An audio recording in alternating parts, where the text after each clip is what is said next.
Pessoal, então, com o tema Construir uma Carreira Internacional em Desenvolvimento, com vocês, nosso amigo João Cunha. Vai lá, João.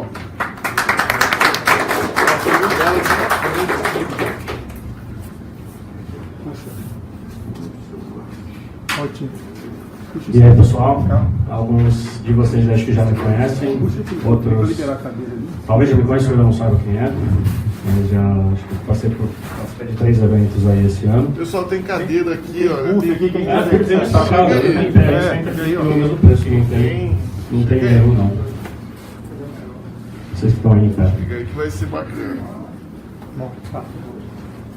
Antes de eu começar, eu já queria dizer que foi tudo muito em cima da hora, como o Plínio e o Altino estavam falando. A gente resolveu fazer essas talks aqui no domingo, na loucura do Hackathon lá. Já saímos indo para cá, todo mundo com compromisso de segunda, terça e quarta, para chegar a quarta já com os slides prontos.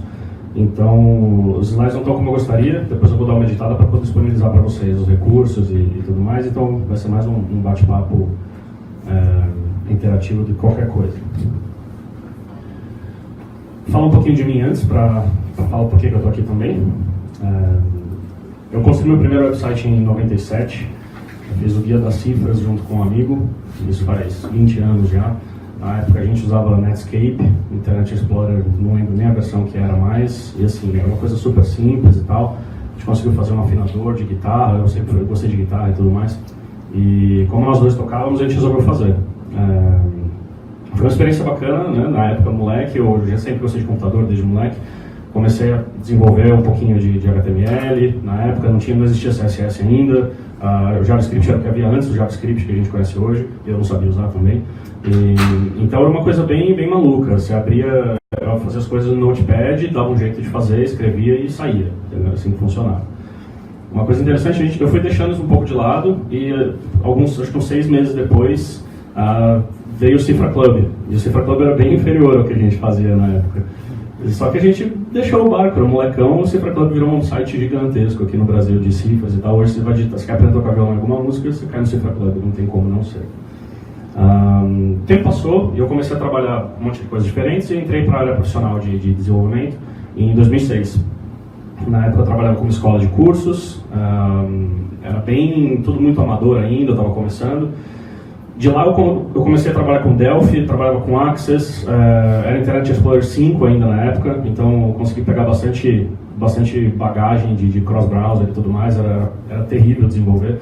E os sistemas, assim, o conceito era muito diferente, a gente tinha ActiveX para fazer coisas, a gente integrava o browser junto com coisas do sistema, né, do Windows e tudo mais. E era uma macarronada atrás da outra, mas foi muito incrível, especialmente para saber o que não se deve fazer em desenvolvimento.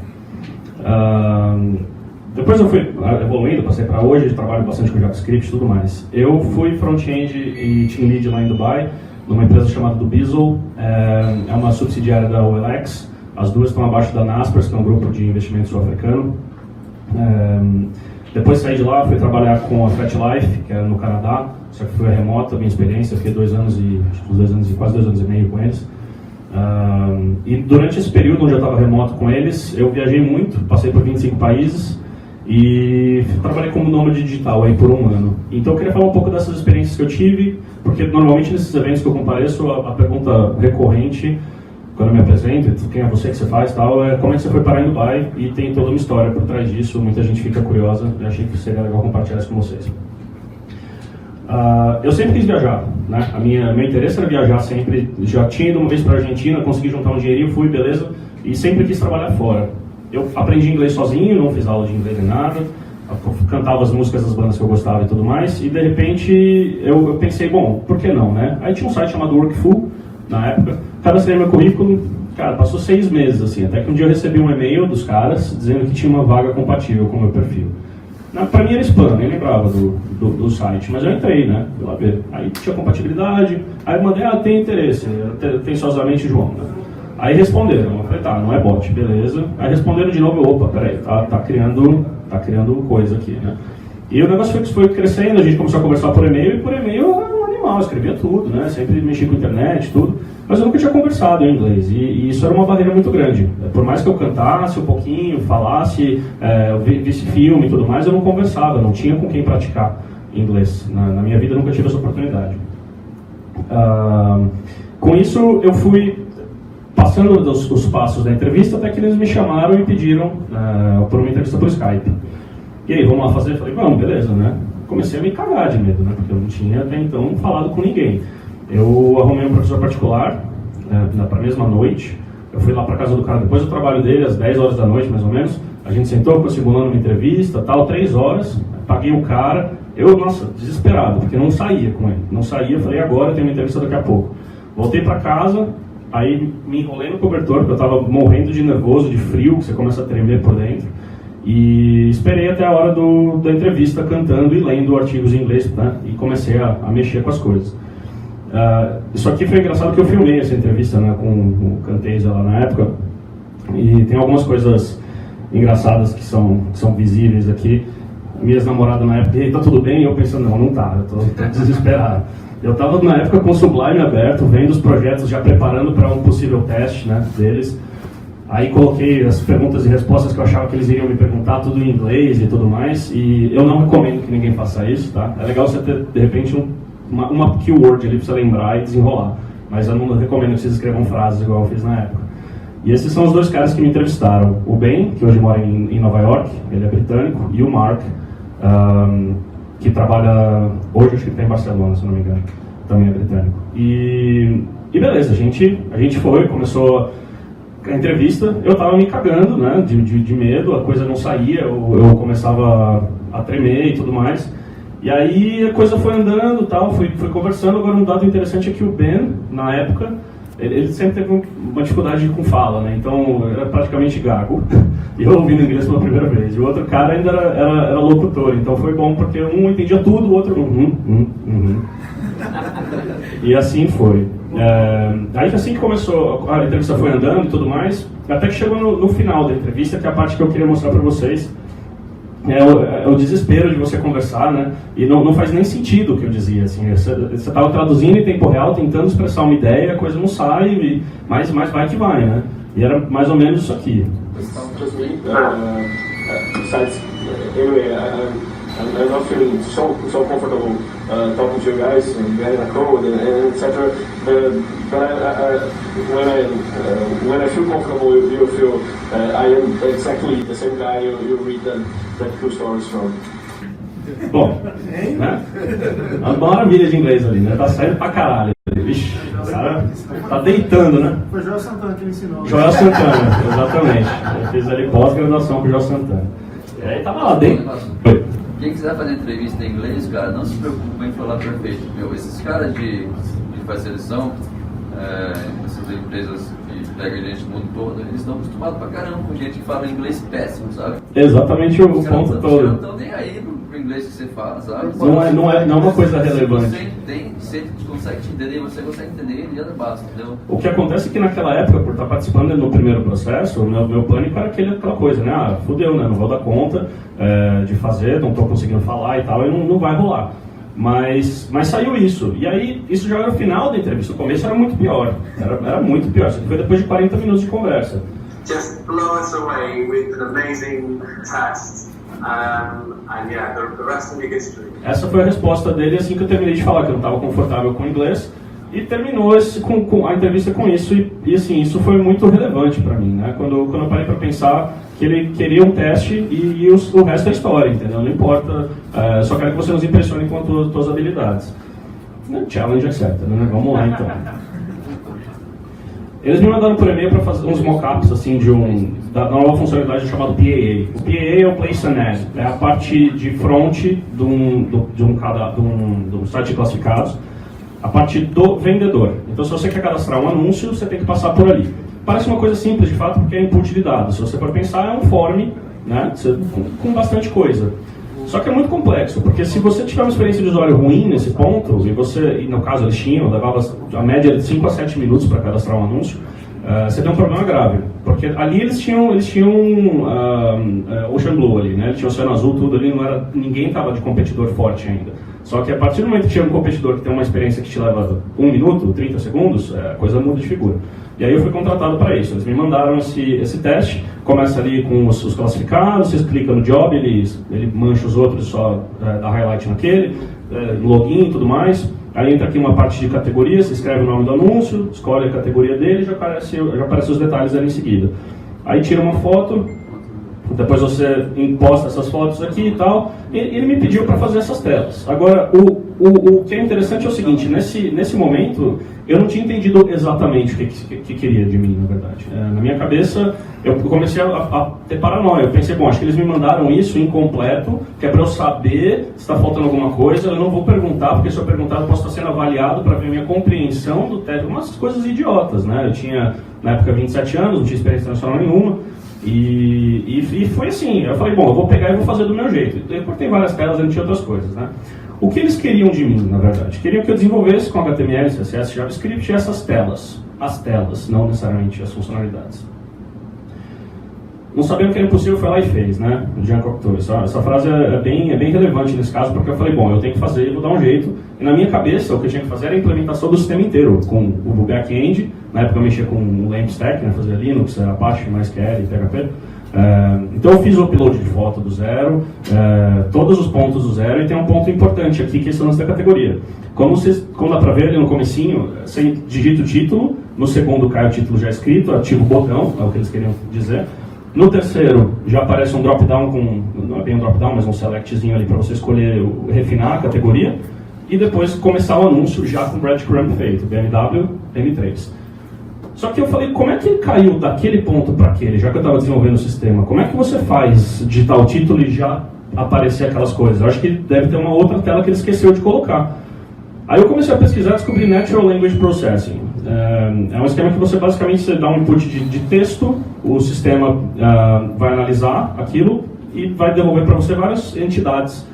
Por exemplo, você consegue achar marca de alguma coisa, análise de sentimento, entre outras questões. A parte de entidades é interessante porque se você digita um texto como Black BMW M3 e tal, na hora que você digita isso, ele identifica que Black é uma cor, que BMW é uma marca, M3 é um modelo e que o tópico disso é carros.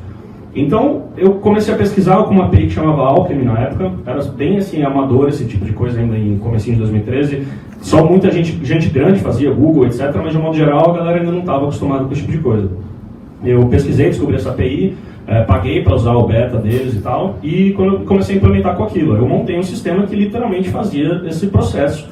E não era isso que estavam pedindo, mas na minha cabeça eu tinha que criar um sistema inteiro e entregar pronto, entendeu? Então eu volto ao que eu tinha dito antes, né? Não sabendo o que era possível, eu fui lá e fiz. Aí fiz aqui, esse aqui é o sistema mais ou menos, mostra ali as análises, né? O Civic, o Honda, ali no meio, no JSON, vocês conseguem ver que era o ramo automobilístico e tudo mais, e com isso eu consegui fazer um mapeamento para poder mostrar.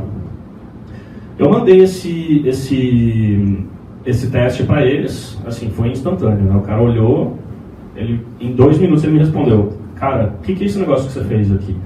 Eu falei, foi uma análise de sentimento e tal, né, de NLP, para desenvolver, para achar a categoria do produto, baseada no título. O cara não tem que passar por um monte de select, né, que isso demorava. Imagina você ter um select que tem carros de Acura até Z, né, e depois você tem todos os modelos até Z. Aí depois você vai passar pelo submodelo, então é impossível, demora, e era lento por causa disso, porque era aquela estrutura que não era um front-end que fazia, nada contra back-end, não era o front-end que fazia, aquela história de você fazer sistema era bem monolítico. E aí eu passei uma semana trabalhando nisso, desesperado para poder entregar, passei, porra, eu consegui, finalmente. Falei, já não estava acreditando, né? Mas foi, e essa atitude que eu tomei na época, de resolver o problema sem saber exatamente qual era, só de ser ativo ali, resolveu a questão e me deu a vaga. Eu fui para Dubai, né? Foi um processo um pouco longo, tira passaporte, corre atrás de visto, etc e tal. Fui fazer um monte de pesquisa para saber quanto custava morar lá, porque o custo de vida é alto, eu queria ver se o salário era bom, então adicionei gente no Facebook, fui atrás de grupo do pessoal, e rolou, né? Cheguei lá no primeiro dia, já tirei uma fotinha, felizão da vida, já fui ver deserto, fui ver um monte de coisa para começar a trabalhar. Lá é uma coisa meio maluca, o prédio que eu morava dividindo apartamento com outras 5 pessoas, tipo, é 44º andar, assim, uma vista absurda, isso é a vista da sacada, assim, é bem maluco mesmo o negócio por lá. E eu dividi o apartamento no começo com uma galera. E assim, só que nem tudo eram flores, né? Era muito legal. Eu cheguei para trabalhar na empresa no primeiro dia e eu era um cara que, não, assim, eu era peguei uma vaga de front-end, mas eu sempre fui um faz-tudo.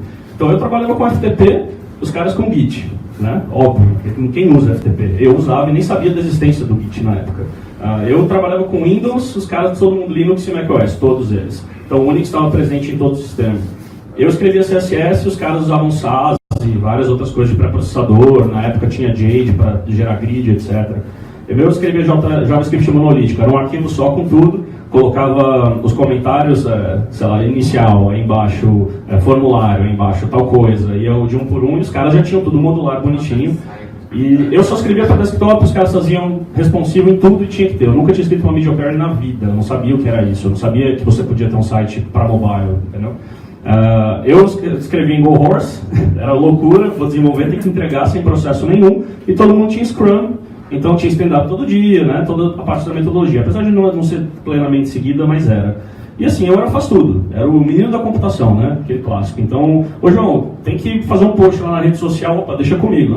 O servidor caiu, vou lá, eu no console. Aí, pô, João, tem que fazer, cara, o que for, design de mala direta, eu fazia também. Então, eu mudei para um outro campo, porque eu trabalhava numa empresa pequena, sempre trabalhei em empresas pequenas, onde eu era o menino da computação, e passei para um sistema onde eu era um dos desenvolvedores e tinha uma expertise ali, trabalhava só com ela.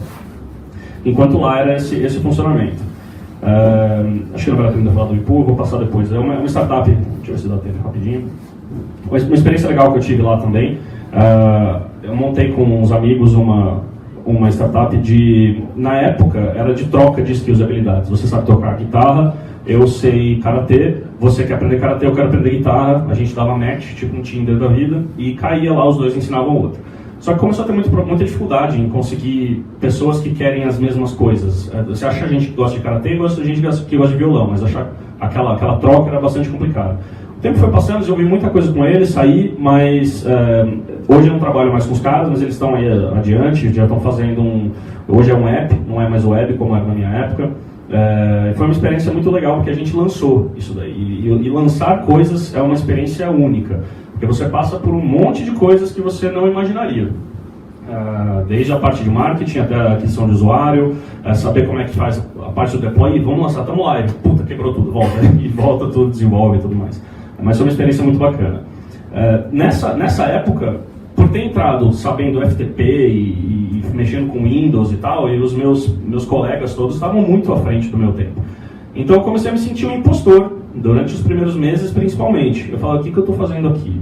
Eu vou ser demitido amanhã, eu não sei fazer o que eles estão me pedindo. Alguém chegava para mim, João, você vai fazer tal coisa assim, tal. Eu falei, não, beleza. Ele virava as costas, era Google, porque eu não fazia a menor ideia do que ele estava dizendo, entendeu? Então, eu tinha uma barreira, antes de começar a desenvolver, eu tinha uma barreira de língua, depois outra barreira de sistema operacional, depois outra barreira de controle de versão, de processo, para depois eu escrever uma linha de código. Então o que eu sabia tudo valia nada, porque tinha que passar por tudo isso no começo. Então no começo foi muito complicado, eu reconheço que foi, mas é aquela coisa, a água bate na bunda, você está lá fora, você aprende a nadar e você vai dançar conforme o ritmo. Eu descobri isso naquela época sobre a tal da síndrome do impostor, né? Essa necessidade de você ser um super-homem ou super-mulher o tempo inteiro, você se cobra isso o tempo inteiro. Eu tenho que estar à frente, eu tenho que estar na vanguarda. Você sente uma insatisfação muito grande com tudo causado por comparação. Pô, meu amigo sabe fazer as coisas, na época tinha CoffeeScript, eu nunca tinha ouvido falar, e os caras não escreviam JavaScript mais. Eu, caralho, velho, vai compilar um negócio, eu não entendia, não entrava na minha cabeça.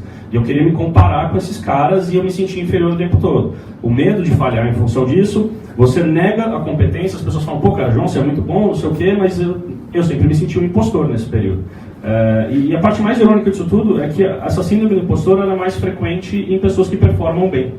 Então, por exemplo, a J.K. Rowling, que escreveu o Harry Potter, ela tem síndrome do impostor. Tipo, escreveu uma das franquias mais famosas do planeta e que mais lucraram e, assim, na cabeça dela, muitas vezes, ela se sente impostora com relação ao que faz. Eu estou falando rapidinho desse tema porque ele é muito recorrente em pessoas com desenvolvimento, que trabalham com desenvolvimento. E o mercado, assim, é exigente e não para. Isso aqui hoje é um repositório, na época começou como um GIST. Mas isso aqui assim, é uma lista de recursos de front-end que... Aquela coisa, você sente que se você não sabe, você tem que aprender. E aí eu vou falando enquanto eu estou dando scroll aqui, tá? Isso aqui são coisas compiladas, curadas, para falar sobre tecnologias interessantes que vale a pena você usar. É insano, cara. Olha onde está a barra de rolagem aqui. Isso aqui é bizarro. É bizarro. Front-end é uma coisa insana. Então, esse estilo de carreira é maluco, especialmente no front-end, porque ele te bombardeia com informação o tempo inteiro. O que acontece com isso? Você pega um desenvolvedor animal, igual o Roma, e isso aqui que é o burnout. Para quem não conhece, é o Git, mais ou menos, cada bloquinho desse, quanto mais claro, menos desenvolvimento você fez naquele dia, quanto mais escuro, mais desenvolvimento. Se está cinza, você não trabalhou. Então o cara chegou uma hora que ele falou, foda-se todo mundo, eu não vou mais fazer essa porra, não aguento mais, entendeu? Isso acontece. Então, além da parte do impostor, para você tentar passar disso, você estuda, e aí você começa a desenvolver com coisas novas, e você eventualmente pode ter um burnout. Então é uma coisa um pouco complexa. Como é que você vence assim no impostor? A primeira coisa é para você aprender o fundamental e não tudo. Você tem que escolher as batalhas que você vai lutar. Não queira aprender... Se você tem os SPAs atuais, você quer aprender React, Angular, Vue, aí depois tem o Ember, aí tem um outro, aí depois tem o Preact, que vai um React menor, e você se sente constrangido de não saber essas coisas. Não se sinta, cara. Assuma a tua ignorância, sabe? Saiba que você não sabe aquilo ainda, mas é uma questão de tempo até você saber.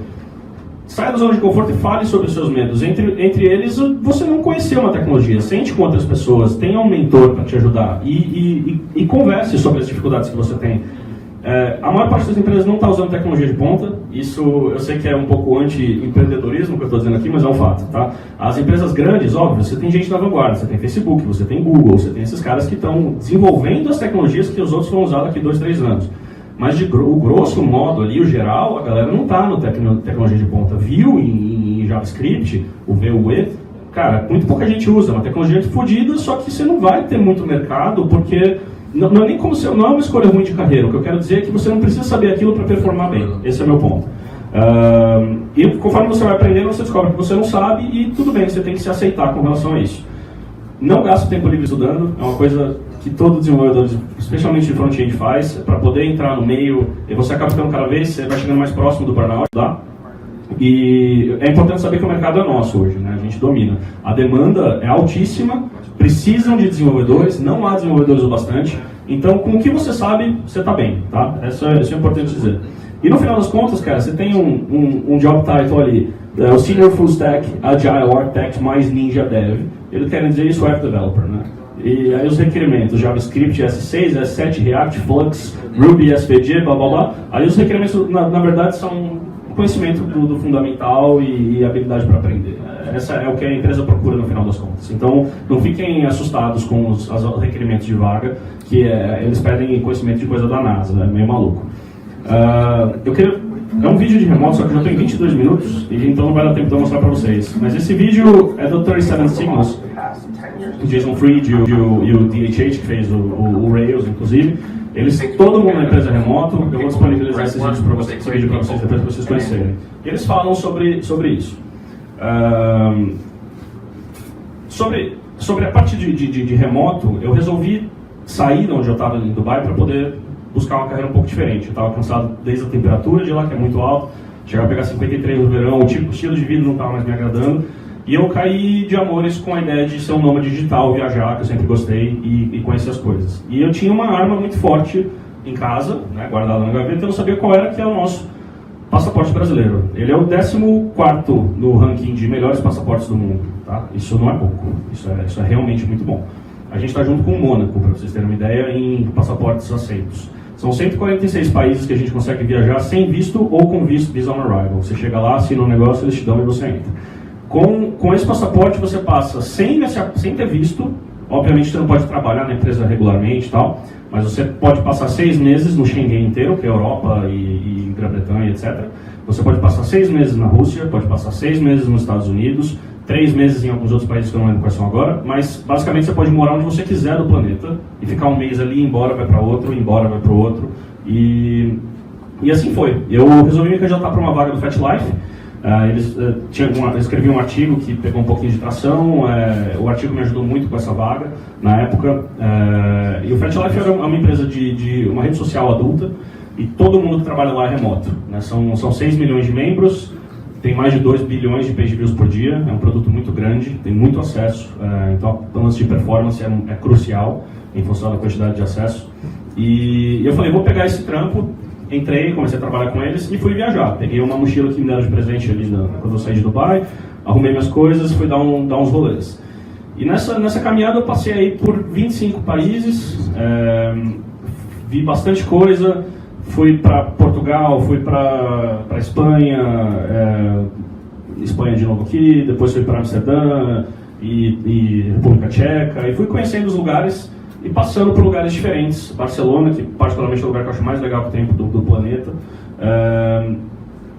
para poder trabalhar. Só que quais são? Tem prós e contras aí nessa história. Você ganha uma flexibilidade muito grande em trabalhar remoto e você não tem que ir até o trabalho, você tem zero de commute. Eu já trabalhei em outras cidades, levava 1 hora para chegar, mais 1 hora para voltar, ou mais até, e isso não é legal. Então você não passa por isso. Você pode escolher onde você quer trabalhar, no local físico, você quer trabalhar aqui, você quer ir para o Parque do Povo, você quer sentar num café, você quer trabalhar em casa. Você tem mais tempo para curtir as pessoas que você ama, porque está todo mundo próximo a você não vai esperar para vê-los às 7 horas da noite.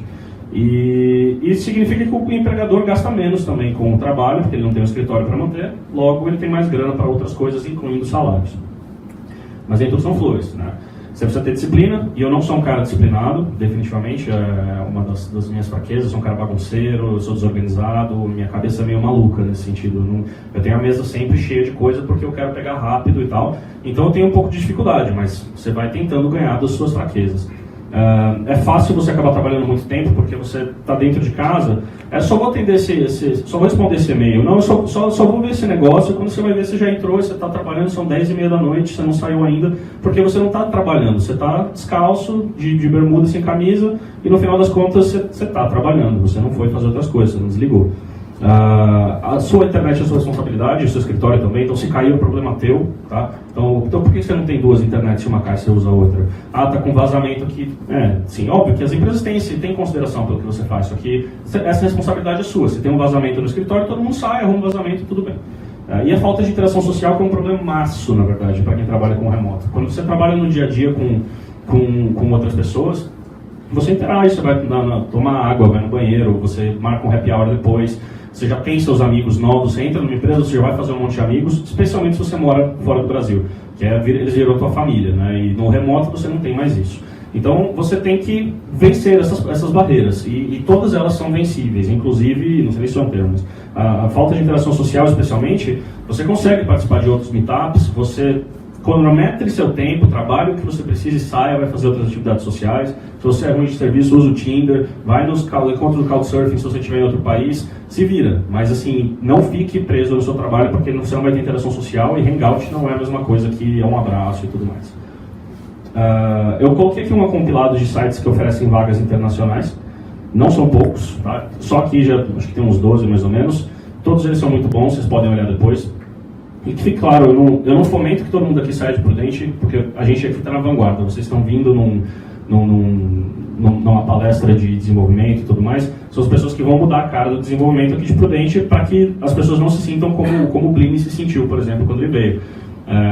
Esse ano foi um marco muito grande de mudança do cenário como um todo para a gente. Então, com isso aqui, vocês conseguem trabalhar remoto daqui, se vocês quiserem, com salários altos, trazer o conhecimento que vocês têm, vem para cá, desenvolvem em negócios locais, como muita gente está fazendo, monta teu próprio negócio, como aqui tem vários que já tem, e é isso que eu queria dizer. Remoto em casa ou nômade? Eu estou com pouco tempo, estou com 1 minuto e meio, mas eu queria falar um pouquinho sobre as diferenças, eu vou deixar para uma próxima vez. Com relação a ganhos, remoto paga bem? Vale a pena trabalhar remoto? Bom, aqui tem o Stack Overflow de 2017, agora o survey deles de 2017. Fiz uma comparação rápida entre um país de terceiro mundo, porque o Brasil não está incluso nos gráficos, e a média ali dos Estados Unidos entre o topo. Isso é salário anual, em dólares. Ali a gente está falando de machine learning, só que se você desce para o último, que é 70 mil, um graphic designer, e na real, assim, a coisa é muito mais insana. Assim. Se você faz uma busca rápida no AngelList, por exemplo, eu listei aqui as empresas que estão oferecendo vagas acima de $100 mil por ano. Tem 6.170 empresas oferecendo vagas acima de $100 mil por ano de salário. Isso aqui, ó, é infinito. Tá? Então é violento o negócio hoje. Então a gente está na vanguarda, e esse lance de trabalhar à distância e tudo mais, consegue trazer para você um benefício financeiro muito grande. A gente saiu daquele negócio, você trabalha em casa, né? Trabalho em casa, né? E muito bem, obrigado. Valeu, acho que dá para continuar. Bom, eu encerrei de tempo, eu tenho 30 minutos, tenho bastante material ainda para frente, que eu queria falar para vocês, mas eu queria deixar essa mensagem, antes de mais nada, que a carreira de vocês é uma maratona, não é um sprint, não é uns 100 metros rasos, então foca no longo prazo, nas coisas que vocês vão aprender, em essência de tecnologia e modelos de desenvolvimento, e não no framework da vez que ele vai passar e ele vai sumir. E é isso aí, gente. Obrigado por participar. Valeu.